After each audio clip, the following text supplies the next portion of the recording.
2 shore boats went ashore from the Hispaniola, while the captain, the squire, and I talked matters over in the cabin. If there were a breath of wind, we could overpower the mutineers still on the ship, cut loose the anchor, and sail away, the captain said. Then Hunter came in and shut the door behind him. Jim Hawkins was on one of those boats. He's gone ashore with the rest, he said. Even wind won't help us now. We can't leave, the captain said.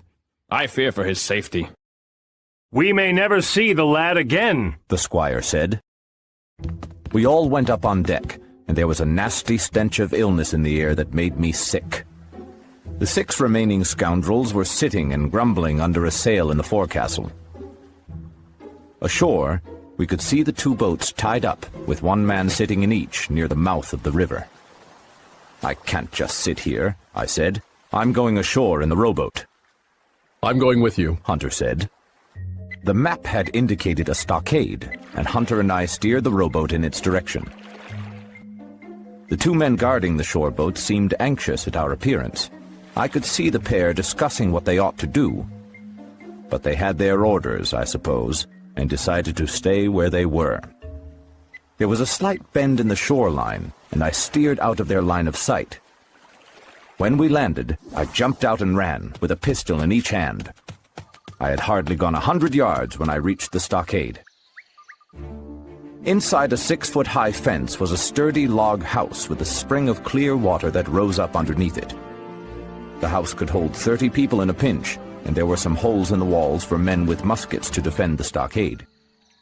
Around the building was a wide space that inclined upward, so whoever controlled the log house had every advantage over any attackers.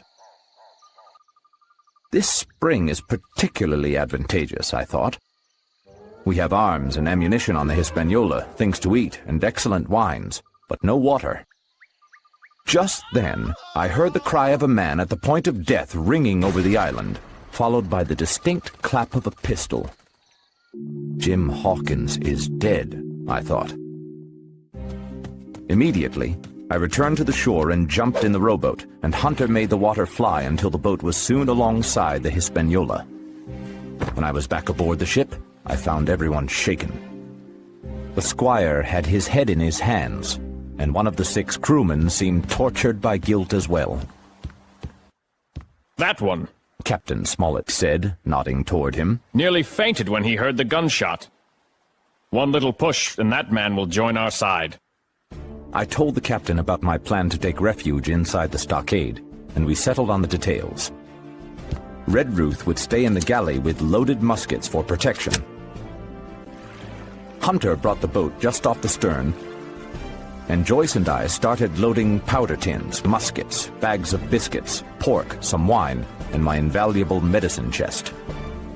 In the meantime, the squire and the captain stayed on deck. Mr. Hands, the captain called out, 2 of us have our pistols out and ready. If anyone signals silver, you're all dead. We'll see about that, said one of the men, and they ran below deck to the galley, where Redruth was waiting for them.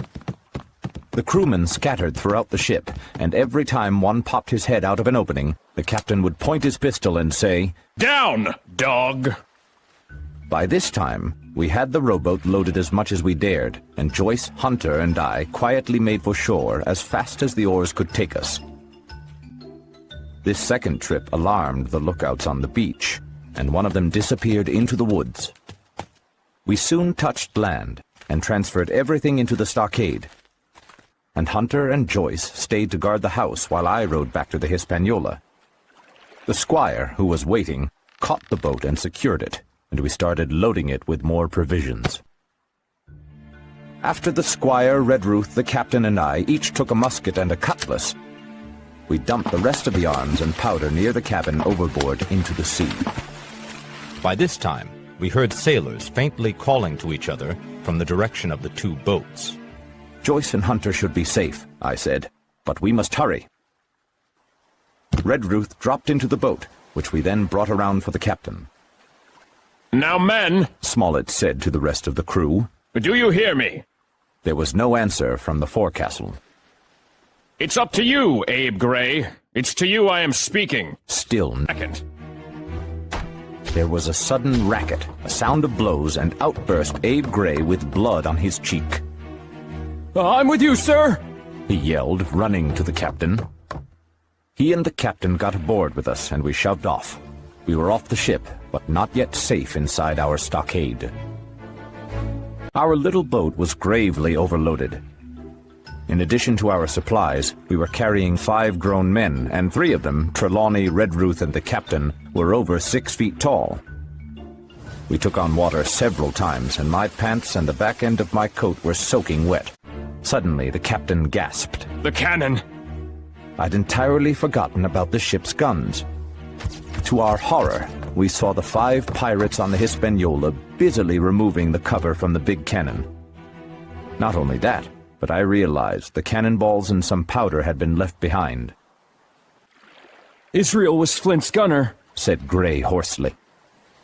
We headed for the landing place, and even though I could keep the boat steady, we dared not row any faster.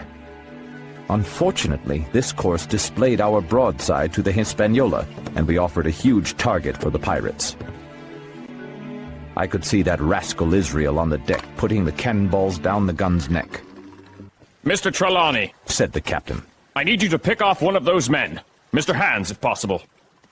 Trelawney was as cool as steel while he prepared his gun. Now, the captain said. Easy with that musket, sir, or you'll tip the boat. Everyone stand by to trim her when he pulls the trigger. The rowing stopped, the squire raised his gun, and we leaned over to the other side to keep the balance.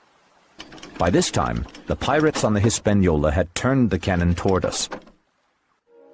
Israel, who was at the muzzle with the rammer, was the most exposed. However, just as Trelawney fired, Israel bent down and the shot whistled over him. It hit one of the other 4 pirates, and he fell with a cry. His cry was echoed not only by his companions on board, but also by a great number of voices from the shore, as the other pirates came out from among the trees.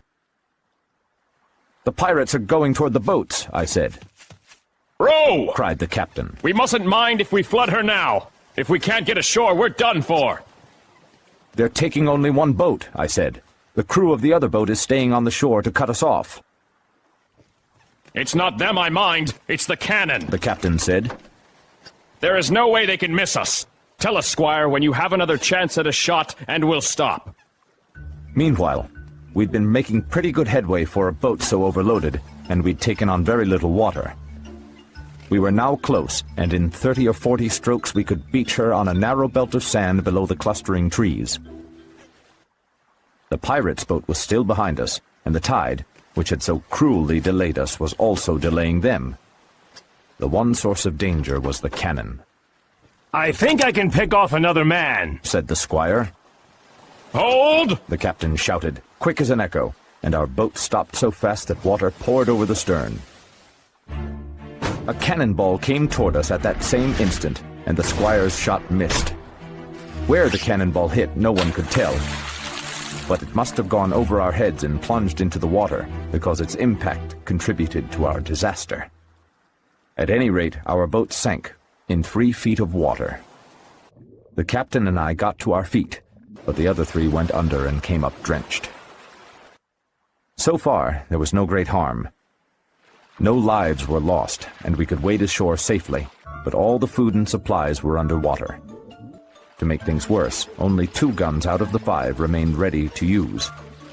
Instinctively, I'd snatched my musket and held it over my head, and the captain had wisely carried his over his shoulder. But the other 3 were soaked. We heard voices in the woods along the shore, and we worried we might be cut off from the stockade in our weakened state. I also worried whether Hunter and Joyce could withstand an attack. Hunter was steady, but Joyce was a polite house servant, not a man of war. So we waded ashore as fast as we could, leaving behind the poor rowboat and half of all our powder and provisions.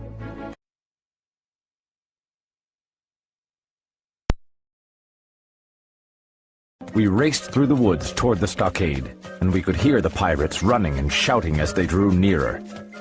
Branches cracked when the pirates crossed the thicket. I realized we were going to have a close brush with them, so I prepared my pistol. "Captain," I said, "Trelawney is our best marksman. Give him your gun. His gun is useless. They exchanged guns, and Trelawney, silent and cool, checked to see that the weapon was ready to be fired. "Here's my cutlass, Gray," I said when I observed he was unarmed. He spat in his hand, knit his brows, and made the blade sing through the air. I could see our new man would be a valuable addition. 40 paces farther, we saw the stockade and approached it on the southeastern side. Almost at the same time, 7 mutineers, with Job leading them, appeared at the southwestern corner. In the stockade, Hunter and Joyce started firing their weapons, and the squire and I stood where we were and fired too. One of the pirates fell, and the rest immediately plunged into the trees. After reloading, we walked around the fence to find the fallen enemy. He was stone dead, shot through the heart. We rejoiced over our good success, but at that moment, a pistol shot rang from the bushes, and a bullet whistled past my ear. Poor Tom Redruth stumbled and fell. Both the squire and I returned the shot, but we were only wasting powder, so after we reloaded, we turned our attention to Tom. The captain and Gray were examining him, and I immediately saw that he wasn't going to live. The pirates had stopped firing, so we hoisted the gamekeeper over the stockade and carried him, groaning and bleeding, into the log house. The poor old fellow, who had never uttered one word of surprise, complaint, or fear, was laid down in the log house. He was the oldest among us, and now he was going to die. The squire dropped down beside him on his knees and kissed his hand, crying. "Am I going, Doctor?" Redruth asked. "Tom, my man," I said, "you're going home." "I wish I could have shot one of them first," Redruth murmured. While Tom was dying, the captain pulled a great many items out of his own pockets: 2 British flags, a Bible, a coil of rope, pen, ink, the logbook, and tobacco. Outside the house, he found a tall fir tree that had been chopped down, and with the help of Hunter, he set it up at the corner of the house. Then he climbed onto the roof and ran up the flag. Cheered by the sight of the Union Jack, the captain re-entered the log house and started counting up all the provisions. "Tom," the squire said, "tell me you forgive me, won't you?" "There's nothing to forgive. I have great respect for you, sir. That's all. Amen," he replied, and without another word, he passed away. When Tom died, Captain Smollett came forward with another flag and reverently spread it on the body. He was a good man, the captain said to the squire as he shook his hand. He died doing his duty. Let's hope we will all meet death in the same brave way. Then the captain pulled me aside. "Dr. Livesey," he said, "when do you and the squire expect anyone to come for us? A few weeks?" "No, months," I replied. I told blandly that he was to send a ship if we were not back by the end of August, but not sooner. "Well," said the captain, "even if we're very lucky, I should say we are in serious trouble." "What do you mean?" I asked. "It's a pity we lost that second boatload," the captain said. "As for powder and shot, we have enough. But the food rations are short. Very short. So short, Dr. Livesey, that we're better off without that extra mouth to feed." And he pointed to the dead body under the flag. Just then, with a roar and a whistle, a cannonball passed over the roof of the log house and fell inside the stockade, scattering sand but doing no damage. "Captain," said Trelawney, "the house is quite invisible from the ship. It must be the flag they are aiming at. Wouldn't it be wiser to take it down?" "Take down the British flag?" the captain cried. "No, sir, I will not." As soon as he said it, I think we all agreed with him, because the flag improved our morale and showed our enemies that we despised them. All through the evening, they kept thundering away. Ball after ball flew over, fell short, or kicked up the sand in the enclosure. The pirates had to fire high, so most shots completely missed their mark or buried themselves in the soft sand. The The balls didn't bounce in different directions, and though one popped in through the roof of the log house and out again through the floor, we soon got used to it. The captain sat down to his log, and here is the beginning of the entry. Alexander Smollett, captain. David Livesey, ship's doctor. Abraham Gray, carpenter's mate. John Trelawney, owner. John Hunter and Richard Joyce, owner's servants. Being all that is left of the faithful ship's company, with stores for 10 days at short rations, came ashore this day and flew British colors on the log house on Treasure Island. Thomas Redruth, owner's servant, shot by the mutineers. James Hawkins, cabin boy. As he was writing, I was wondering about poor Jim Hawkins. Just then, we heard someone shouting. Doctor! Squire! Captain! Hello, Mr. Hunter, is that you? And I ran to the door to see Jim Hawkins, safe and sound, climbing over the stockade.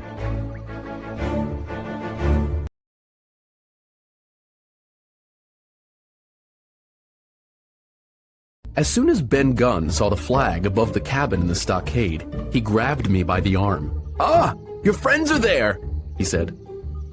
It's probably the mutineers, I answered. "No, Long John would fly the Jolly Roger, the Skull and Crossbones flag. That's your friends. There's been a fight, and I'll bet your friends are now ashore in the old stockade that Flint built years ago." Well then, I said, I should hurry and join them. "If anyone needs me, they can find me where we met today. But whoever comes to find me must carry something white, and they must come alone. If they ask why, tell them Ben Gunn has reasons of his own." I understand, I said. Is that all? He nodded. "They can find me from about noon to about 6 o'clock. Good. And Jim, if you see Long John, don't tell him you saw me. Please don't." I wouldn't. I started to say, but suddenly we were interrupted by a loud, sharp noise. A cannonball came tearing through the trees. The next moment, Ben Gunn and I ran off in different directions. For the next hour, balls kept crashing through the woods. I moved from place to place, always pursued, or so it seemed, by those terrifying missiles. Feeling brave, I finally crept down among the shoreside trees to see what was going on. The Hispaniola was still where she'd been anchored, but sure enough, the Jolly Roger, the flag of piracy, was flying from her mast. I lay for a while, watching as two pirates on the shore near the stockade demolished our poor, sunken rowboat. Then I crawled closer to the mouth of the river, where a great fire glowed among the trees. One of the shoreboats kept going to and from the ship as the pirates shouted drunkenly to each other. Don't forget the sea biscuits, hollered one man on the beach. Quiet, swab, yelled another, rowing toward the ship. I want more rum. I got up and, keeping out of sight, headed toward the stockade. Soon, I saw an isolated rock rising high up from among the low bushes. Strangely, it was white. Could that be Ben Gunn's White Rock? I asked myself. That might be the place where he keeps his boat. I continued walking through the woods and was soon at the stockade. I scrambled over the fence with high hopes that my friends would be there. Jim! The doctor shouted when he saw me and welcomed me. Before supper, we buried old Tom in the sand and said a prayer. Then, we collected firewood, but not enough to satisfy the captain. We'll get back to this tomorrow when we're more rested, he said. But now, let's eat and then make some plans. We ate a bit of pork and each had a good, stiff glass of brandy. And then the doctor, the squire, and the captain huddled together in a corner. We'll starve to death long before help comes, declared Smollett. Our best hope is to kill all the pirates. We've already reduced their number from 19 to 15, noted the squire. And others are wounded, the captain added. Well, we have two strong allies, rum and the climate, the doctor said. Listen to them. We are half a mile away and can still hear them singing late into the night. Making camp in the marsh without medicine. Half will be sick in a week. He frowned. So hopefully, he continued, they'll be glad to return to the ship and get back to sea again. That's the first ship I ever lost, Captain Smollett said, sadly. We all went to bed then, and after a great deal of tossing,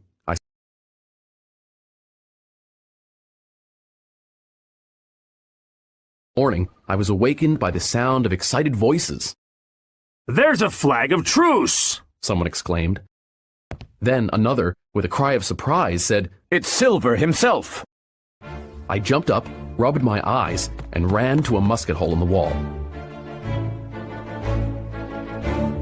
Sure enough, two men stood outside the stockade. One waved a white cloth, and the other, waiting calmly, was Long John. It was still quite early in the morning, and bone-chillingly cold. Long John and his companion stood knee-deep in a low, white fog. The island seemed damp and feverish, a most unhealthy place. Keep indoors with your muskets, men, said Captain Smollett. It may be a trick.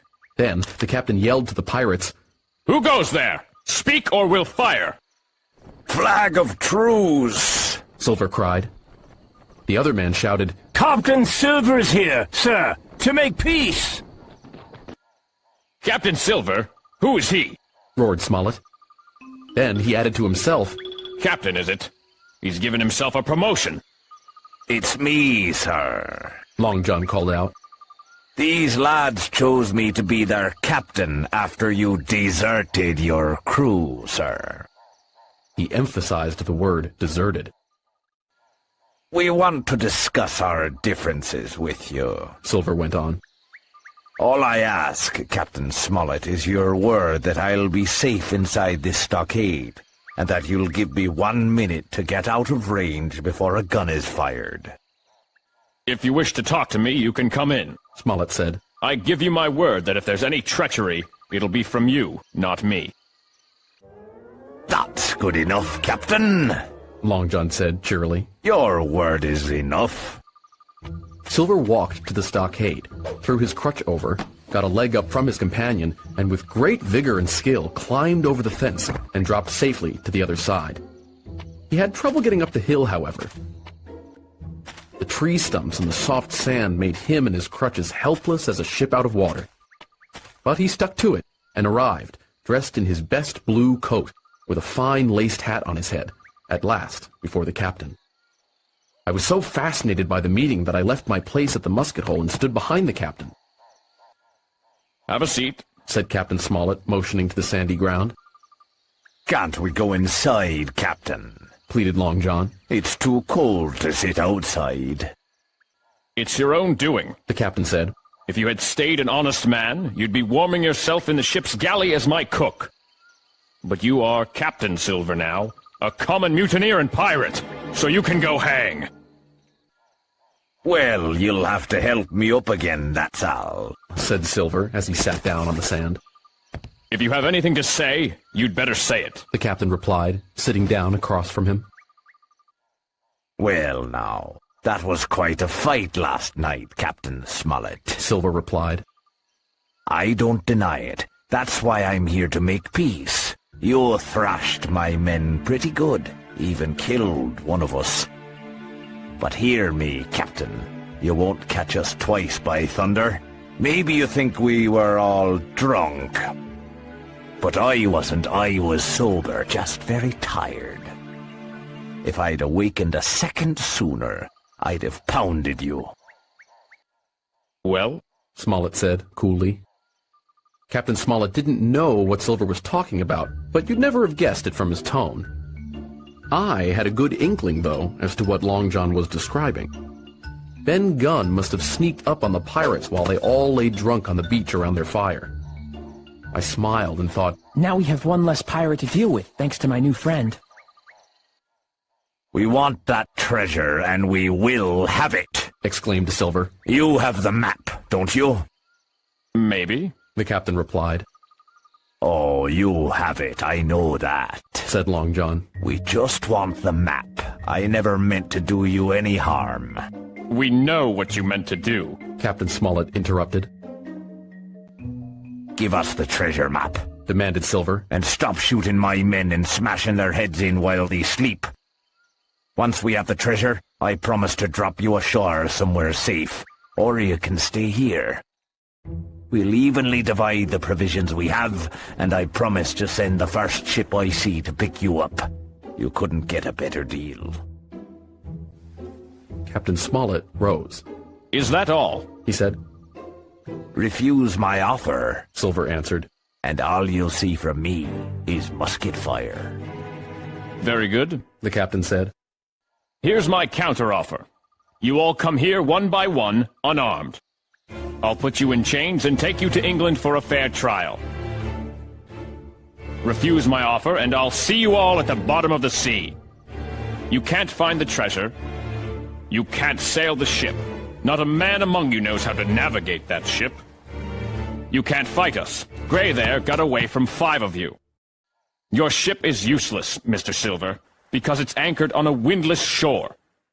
And in the name of heaven, I'll put a bullet in your back when I meet you again. Now go.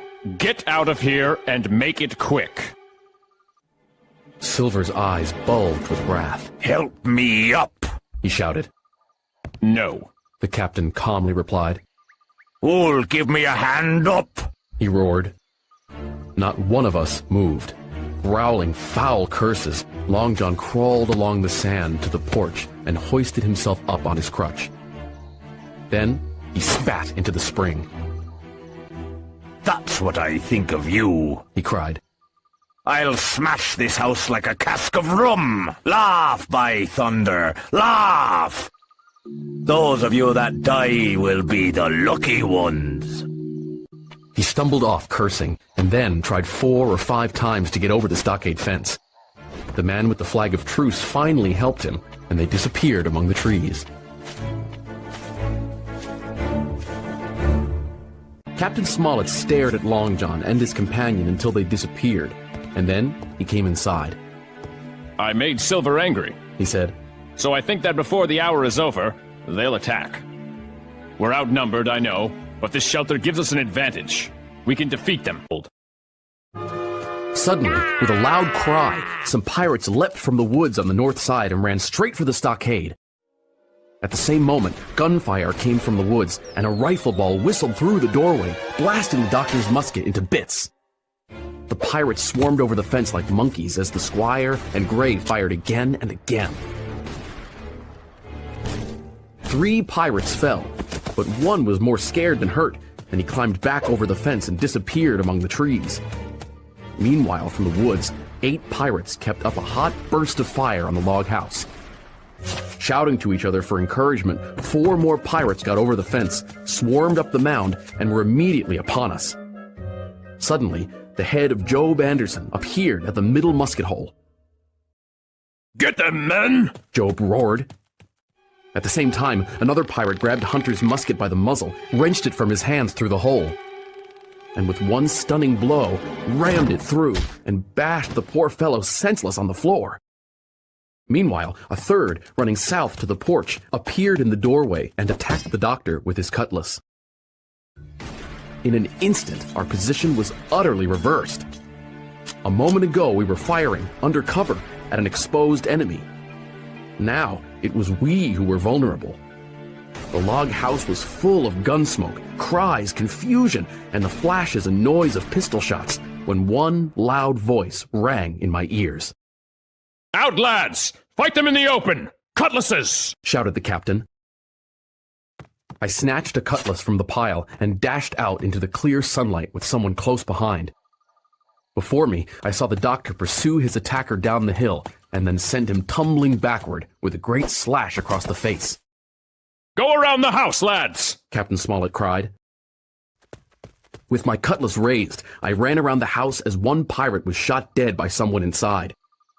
Then, suddenly, I was face to face with Job Anderson. He roared and raised his cutlass above his head, where it flashed in the sunlight. With no time to be afraid, I leapt aside, lost my footing, and rolled down the slope as the doctor shot another pirate. By the time I got to my feet again, a man with a red nightcap and a cutlass between his teeth was halfway over the fence, and another man was showing his head above the top. Then, behind me, Gray shouted, I've got him! And killed Job Anderson. The 2 men on the fence hesitated. Let's get out of here! one pirate cried. And the two of them clambered back over the fence and disappeared into the woods. Get back inside, Yelled the doctor. shoot from the house. The doctor, Gray, and I ran for the house, which was by this time somewhat cleared of smoke. Hunter lay beside his musket hole, stunned though still alive, but Joyce was shot through the head, never to move again. The captain's wounded! Mr. Trelawney said, supporting Smollett under the shoulder. Have they run away? Asked the captain. All that could, The doctor said, but 5 of them will never run again. They lost 5. exclaimed the captain. Now it's 4 of us against 9 of them. That's better than when we started. The pirates were soon only 8 in number, though, for the man shot by Mr. Trelawney on board the ship died that same evening of his wound. But we didn't know that till much later.